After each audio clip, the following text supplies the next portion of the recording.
I had just moved into a small town to take a temporary job at a local library, and my apartment was right across from this cemetery. Most days, I barely noticed it, but sometimes I would glance out my window and watch the shadows stretch over the graves. I liked the quiet, honestly, and the town itself felt safe, maybe even sleepy. Everything felt normal, like I was just another person passing through. One evening, I decided to take a short walk after work, partly because I didn't want to sit alone in my apartment. The air was crisp, and the sun had just dipped below the horizon, leaving a dim glow over the cemetery. I wasn't planning anything unusual, just some fresh air, maybe a few pictures for my personal collection. The gates creaked slightly as I pushed them open, nothing alarming yet.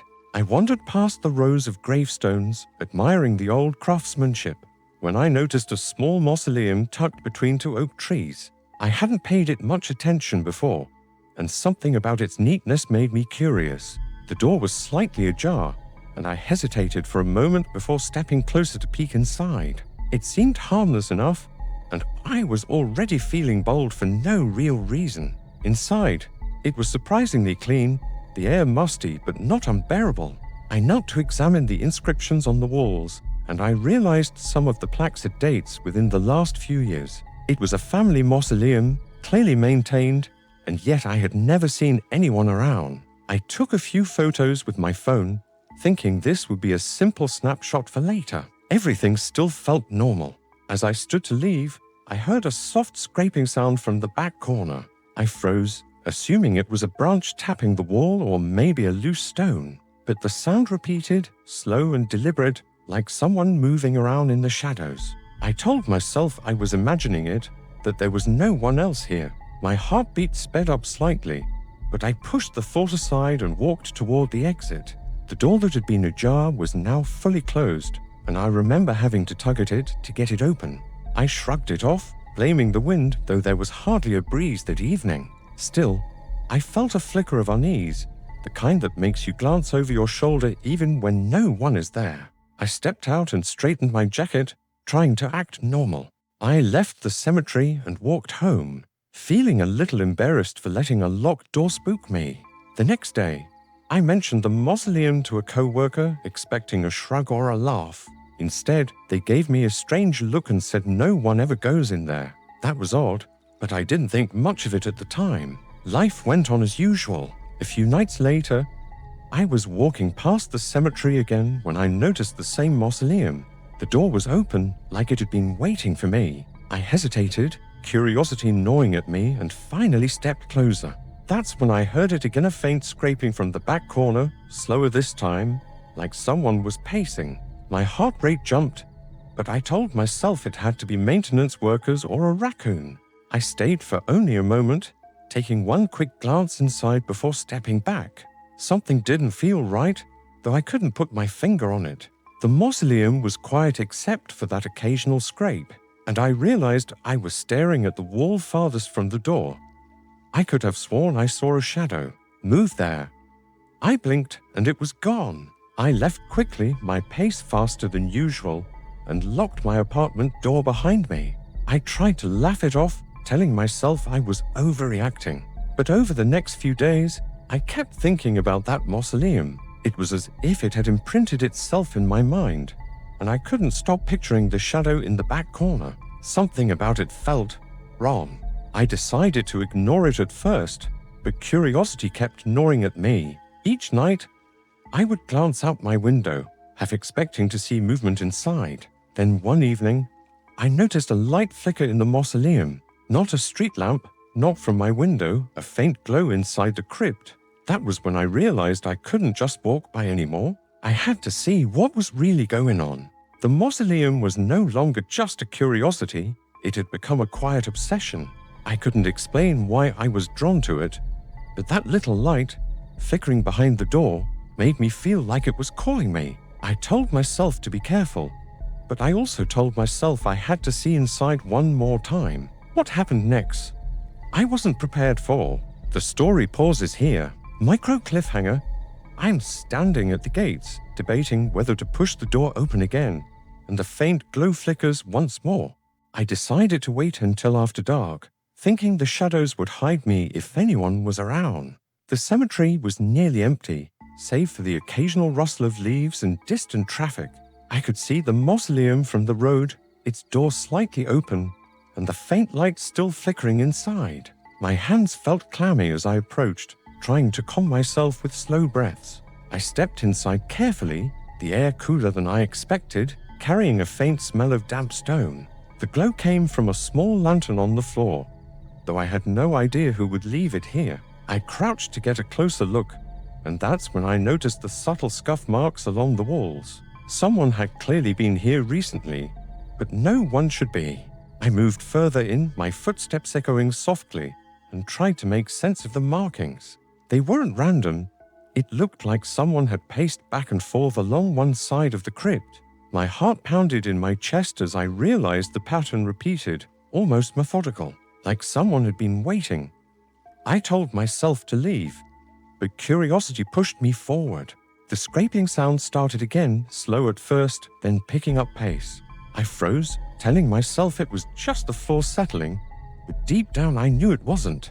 My instinct screamed at me to turn and run, but something kept me rooted. Then I saw it, a small shadow moving along the far corner, separate from the lantern's light. I couldn't tell what it was, but it wasn't human, or at least not behaving like one. I stumbled backward, my hands hitting the wall, and the shadow darted closer. My mind raced, trying to rationalize it. Maybe it was an animal, a raccoon or stray cat, but the movements were deliberate, almost calculated, like it was watching me. The closer it got, the more my stomach churned, my throat dry. I knew then that I needed to leave before it was too late. I turned for the door and yanked it open, expecting to step out into the empty night. But someone or something was standing just outside the threshold. My eyes widened, heart hammering as I realized it was a person hooded and motionless. I froze, and the scraping inside the mausoleum stopped. Instantly, silence pressed in from all sides. I tried to speak, to ask who it was, but no words came out. The figure didn't move, didn't make a sound. I felt trapped, like I had walked into a corner of the world where logic didn't exist. Every instinct told me to run, but my legs felt heavy, like lead. The air seemed thicker, pressing down on me, and I could feel my pulse in my ears. Finally, I lunged forward, yanking the door fully open and sprinting toward the gate.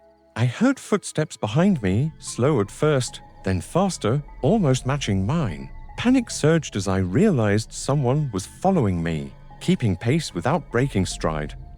My apartment felt miles away, but I forced my legs to carry me, barely glancing behind me. I burst through the cemetery gate, and the figure paused, just standing there, watching me. I didn't stop running until I was back inside my apartment, slamming the door and locking it multiple times. I tried to tell myself I imagined it, that my fear had conjured a figure from shadows, but the lantern was gone, and the scuff marks were still fresh in my mind. That night, I couldn't sleep. Every small sound made me jump, every shadow seemed to twitch. I kept thinking about the pattern in the mausoleum, the careful pacing, the figure outside. I felt watched, even from my apartment.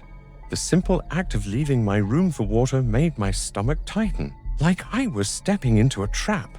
By the next morning, I told myself I would never go near the mausoleum again, but something nagged at me, a small, unshakable curiosity.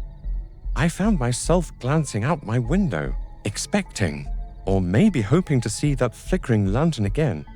And just for a moment, I thought I saw movement in the corner of the mausoleum. I told myself I wouldn't go back, but that evening I couldn't stop thinking about the mausoleum. The flicker of light, the shadowed figure, it was stuck in my head, refusing to leave. I paced in my apartment, debating if I was imagining everything or if someone was really out there.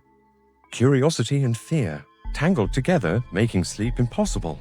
By nightfall, I made a decision I instantly regretted.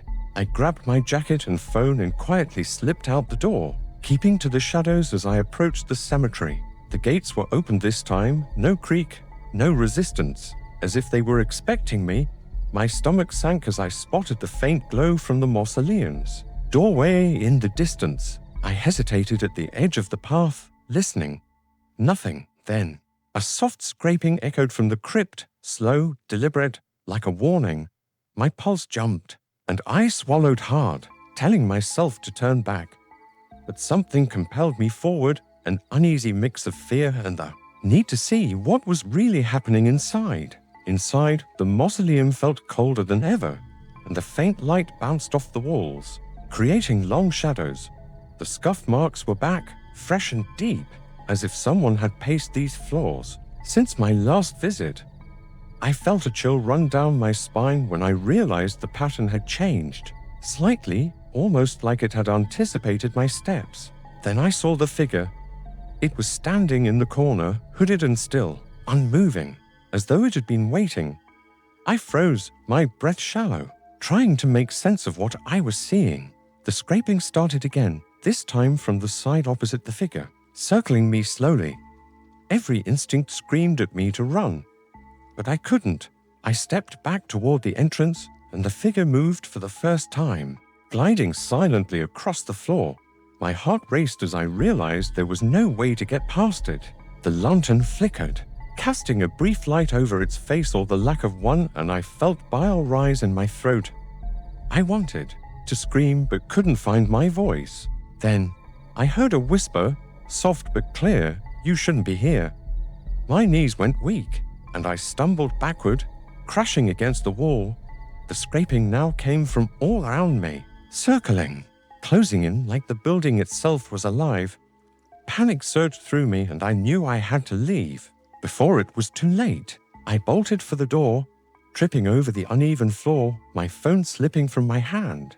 The figure stayed in the center, unmoving, and yet I could feel it following me, pressing closer with every step. I yanked the door open and ran without looking back, the scraping echoing behind me until I reached the gates. Outside, the street was quiet, the town asleep. I didn't stop running until I was safely inside my apartment, locking every door and window. I sank to the floor, trying to catch my breath, shaking uncontrollably. The lantern, the scuff marks, the figure, they were burned into my mind. I knew I hadn't imagined any of it. Since that night, I never returned to the cemetery, and I never planned to. But sometimes, when I look out my window, I catch a glimpse of movement near the mausoleum. That small flicker of light, the scraping in the distance, it's enough to remind me that whatever was in there is still waiting. I still wake up at night hearing soft scraping, and I can't explain it. It feels like it's just outside, following me, reminding me I can't unsee what I saw. The mausoleum is still there, silent, waiting, and I know it will always be part of my life, whether I want it or not.